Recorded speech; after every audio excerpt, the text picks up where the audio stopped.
अब हमारे साथ एक्सिस बैंक के चीफ इकोनॉमिस्ट और एक्सिस कैपिटल के head of global research Neelkanth Mishra जुड़े हैं। नीलकंठ जी, गुड मॉर्निंग।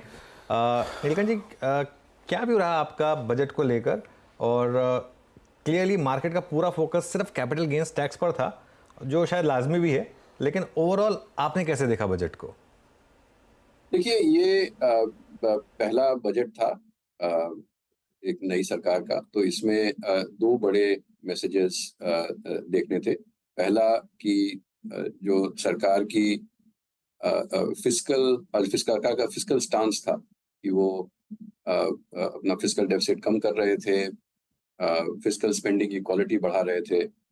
तो वो चलता रहेगा कि नहीं, और उसमें हमें कंफर्मेशन मिला कि वो डायरेक्शन अनचेंज्ड है। सरकार का फोकस है कि medium term cost of capital कम किया जाए, मैक्रो इकोनॉमिक स्टेबिलिटी को प्रायोरिटाइज किया जाए। तो वो मैसेज बहुत ही अच्छी तरह से सामने निकल के आया।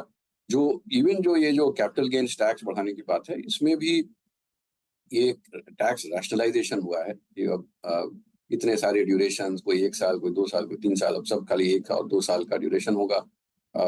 सबका शॉर्ट टर्म कैपिटल गेन्स 20 होगा, 12.5 होगा लॉन्ग टर्म। तो ये एक सिंप्लीफिकेशन एक्सरसाइज है, रैशनलाइजेशन एक्सरसाइज। दूसरा बड़ा मैसेज था कि जो नई सरकार है उसकी प्रायोरिटीज क्या होंगी अगले 5 साल तक, और उस पे भी हमें डायरेक्शन मिला। तो बजट स्पीच में बहुत क्लियरली कहा गया कि हम जॉब क्रिएशन को, एनर्जी सिक्योरिटी को, अर्बन डेवलपमेंट को, इंफ्रास्ट्रक्चर को, इनोवेशन को प्रायोरिटाइज करेंगे। और तो फाइनेंस मिनिस्टर ने तो ये भी कहा कि भाई 6 महीने में पर्सनल इनकम टैक्स और कस्टम्स ड्यूटीज को अच्छे से रैशनलाइज किया जाएगा। 6 महीने में अगला बजट है, 1 फरवरी को होगा। तो ये सब ये क्लैरिटी भी अच्छे से मिली, और ये दिखाता है कि जो मीडियम टर्म आउटलुक है वो अभी भी काफी स्टडी और स्टेबल है। नीलकंठ जी, एक और चीज़, अब सीधे एक स्पेस पे, और आई थिंक वो एक सेक्टर इटसेल्फ है, और एज एन एसेट क्लास एक बड़ा स्ट्रॉन्ग वेल्थ क्रिएटर है लास्ट 5 साल का, स्पेशली दैट्स रियल स्टेट है। इंडेक्सेशन बेनिफिट को विड्रॉ कर लेना, और क्योंकि ये space along with I think entire real estate ancillary housing finance कंपनियाँ, एक बहुत बड़ा मूव देखे गया। आप क्या इम्पैक्ट देखते हैं रियल स्टेट पे, और इस इंडेक्स पे क्या इम्पैक्ट पड़ेगा एग्जैक्टली? तो देखिए वीरेंद्र, अगर गेन्स हैं तो टैक्सेस हैं। कहने का मतलब कि अगर साइकिल अच्छा कर रही है तो पैसे बनेंगे। अब जैसे मान लीजिए किसी का मतलब स्टॉक मार्केट का ही जो टैक्स रेट बढ़ाएगा कि भाई अगर आपके 10% बन रहे थे पहले, आपके पोस्ट टैक्स 9 हो रहा था, अब 9.25 हो जाएगा। तो इससे आप जहाँ पे आपका पैसा बन रहा है वहां से आप निकलोगे नहीं। तो पहली बात तो ये है। तो अगर रियल एस्टेट साइकिल अपस्विंग पे है तो कोई इसलिए कि एक debatable increase in tax rate हो रहा है वो छोड़ देगा, ये गलत है। दूसरा है कि इस तरह की डिसीजंस और इन फैक्टर्स पे किसी का डिसीजन चेंज होता है तो वो इन्वेस्टर है। कहने का मतलब लोग जो खुद के लिए घर खरीदते हैं, जो वो वैसे लोग नहीं है, और उनका होल्डिंग पीरियड, जो इन्वेस्टर बायर होते हैं उनका होल्डिंग पीरियड जनरली छोटा होता है। यानी कि वो एक ही घर में, जैसे आप अगर घर खरीदते हैं तो हम बस रहने के लिए खरीदते हैं, तो एक ही घर में बच्चे बड़े होते हैं वगैरह वगैरह। बट जो 10, 12, 15 घर वाले लोग होते हैं वो हर 4-5 साल में, डिपेंडिंग ऑन की साइकिल कहाँ है, वो बेच के निकल जाते हैं। तो बहुत लोगों ने अपने इन्वेस्टर घर बेचे थे जब डाउन साइकिल चल रही थी, और अब वो फिर खरीदने को तैयार है। तो उनके लिए होल्डिंग पीरियड कम होती है, और अगर होल्डिंग पीरियड कम है तो जो लोअर हेडलाइन टैक्स रेट है वो एक्चुअली बेटर है उनके लिए, क्योंकि जो इंडेक्सेशन का जो फायदा होता है वो लॉन्ग टर्म के लिए ज्यादा होता है। तो मेरे हिसाब से इससे नियर टर्म में भी मार्केट डिमांड बहुत ज्यादा बदलेगी। और दूसरा आप ये कहें कि भाई अगर आप वहां नहीं लगाएंगे कहाँ लगाएंगे। एक तरफ आप कह रहे हैं कि भाई इक्विटी कैपिटल गेन्स भी बहुत बढ़ गया, अब दूसरी तरफ आप कह रहे हैं कि अगर आप रियल एस्टेट में भी पैसे नहीं लगाएंगे तो फिर क्या खरीदेंगे।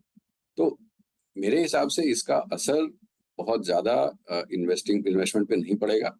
मेरे हिसाब से जो साइकिल चल रही है वो काफी हद तक चलती रहेगी।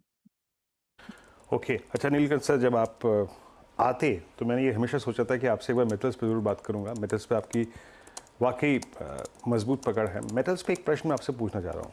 अगर मैं लास्ट 5 साल को देखूँ, मेरे ख्याल से एक मेटल्स की साइकिल शुरू हुई थी अगस्त 2020 में, उसके बाद मिड 2022 तक वो परसिस्ट करी थी। फिर लग रहा था कि मेटल्स की साइकिल कोलैप्स होगी। दूसरा चरण शुरू हुआ मेटल्स का ये वॉर से, यूक्रेन और रशिया की। अब जब इस बात की बहुत आई थिंक पॉसिबिलिटी है कि ट्रंप शायद अगले राष्ट्रपति हों अमेरिका के, और वो कह भी रहे हैं कि मेरे आते साथ शायद ये वॉर ख़त्म भी हो जाए। अगर ये वॉर ख़त्म होती है तो एग्जैक्टली मेटल्स, जिसको हम अमूमन चाइना की डिमांड और सप्लाई पे रीड करते हैं, आप कैसे रीड कर रहे हैं? क्या होगा मेटल्स का एक बड़ी साइकिल के बाद, जो कि 2 फेज़ में अच्छा पैसा बना के देके गई? देखिए, इसमें एक वॉल्यूम ग्रोथ है और एक इबिटा पर टन ग्रोथ है, तो इन दो वेरिएबल्स को अलग अलग देखना होगा। मेरे हिसाब से डोमेस्टिक मार्केट में वॉल्यूम ग्रोथ अच्छी आएगी। तो अगर आप पिछले 30 साल का year on year volume growth देखें, उसका एक जो ट्रेंड ग्रोथ कहते हैं 5 ईयर, वो देखें तो जब भी रियल एस्टेट साइकिल अच्छा करती है, इनका डिमांड जो है वो 8-10% पे बढ़ना शुरू होता है, और जैसे ही वो रियल एस्टेट साइकिल खराब करती है, वो डिमांड ग्रोथ जो है 4-5% पे आ जाती है।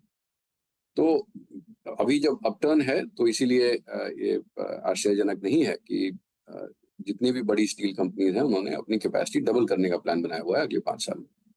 तो ये तो मेरे ख्याल से वॉल्यूम ग्रोथ तो अच्छी आएगी।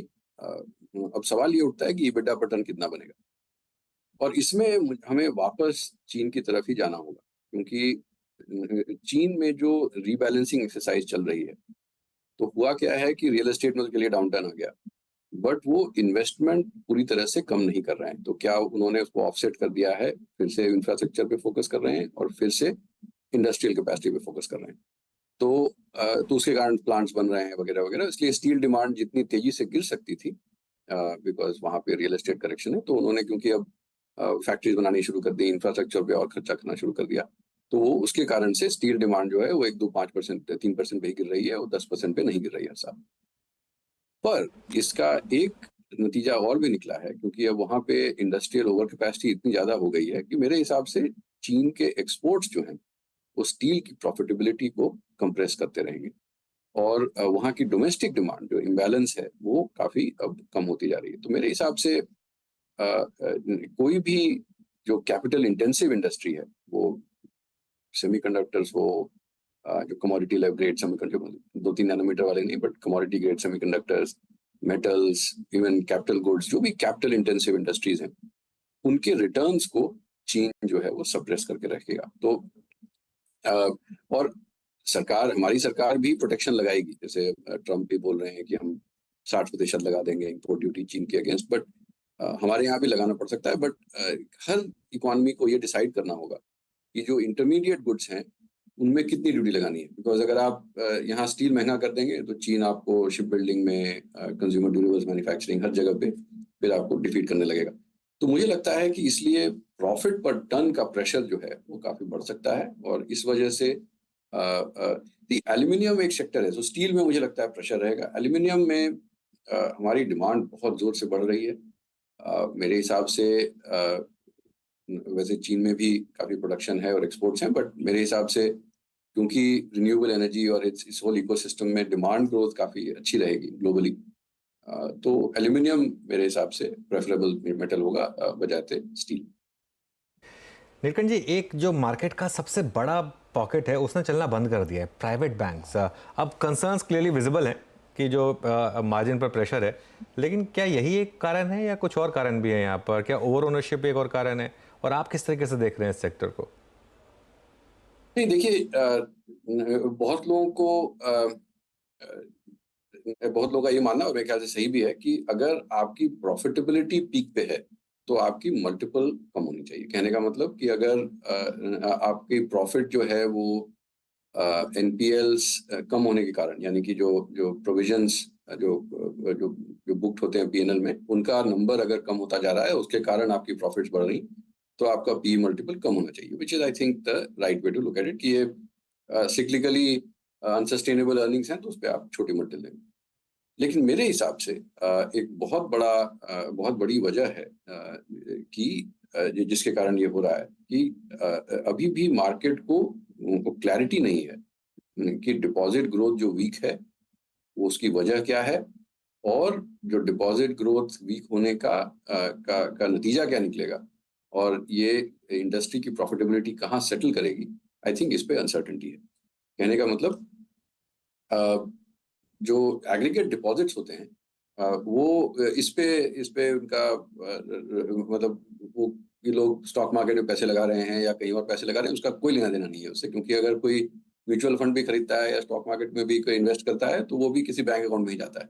सो एग्रीगेट बैंक डिपॉजिट्स जो हैं वो एक मैक्रो वेरिएबल है, क्योंकि आरबीआई ने इंजेक्शन ऑफ मनी को स्लो कर दिया है और उसकी वजह है कि वो डरे हुए हैं कि अगर ग्लोबल फाइनेंशियल अनसर्टेनिटी अगर बढ़ती है तो उससे भारत पे क्या असर पड़ेगा, इसलिए उन्होंने लिक्विडिटी को टाइट रखा है।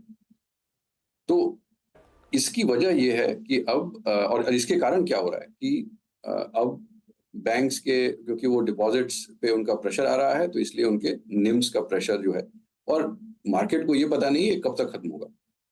मेरे हिसाब से अगर हम एक डिस्पैशनेट व्यू लें तो जो फाइनेंशियल सिस्टम में टाइटनेस है और ग्लोबल डॉलर टाइटनेस है वो मेरे हिसाब से अगले 6-8 महीने में कम होनी शुरू हो जाएगी। कहने का मतलब अगर फेड ने रेट कट करना शुरू किया और ऐसे वहां पे डॉलर की टाइटनेस, बिकॉज वहां पे फिस्कल डेफिसिट काफी बड़ी हुई है, एक समय आएगा जब फेड को क्यूटी की जगह पे क्यूई करना शुरू होगा। क्यूटी उनका कम हो रहा है, हो सकता है उनको क्यूई करना शुरू करना पड़ेगा। ऐसा होने पे भारत में भी लिक्विडिटी की सिचुएशन जो है काफी इंप्रूव हो सकती है और उसके बाद ये जो अनसर्टेनिटी है मार्जिन्स की, ये कहाँ जाके टिकेंगे, ये कम हो जाएगी और फिर मेरे ख्याल से ये सेक्टर चलने लगेगा। बट मेरा ये मानना है कि पिछले 6 महीने में एक्चुअली सेक्टर ने उतना बुरा नहीं किया है और बहुत हद तक आई वुड से इडियोसिक्रेटिक व्यूज भी थे और रीजंस भी थे, यानी कि जो बैंक स्पेसिफिक वजहें भी थी। जो बड़े प्राइवेट बैंक्स हैं, कहीं पे मैनेजमेंट चेंज हुआ, कहीं पे बड़ा मर्जर हुआ, उसके इंटीग्रेशन में अनसर्टेनिटी आई, तो वो सब भी कारण थे जिससे कुछ बैंक जो हैं वो उनका स्टॉक अच्छा नहीं किया। बट मुझे लगता है कि अगले 12-24 महीने में आई थिंक इन सब इश्यूज पे क्लैरिटी आएगी और कुछ प्राइवेट बैंक्स तो मेरे हिसाब से काफी अच्छा कर सकते हैं।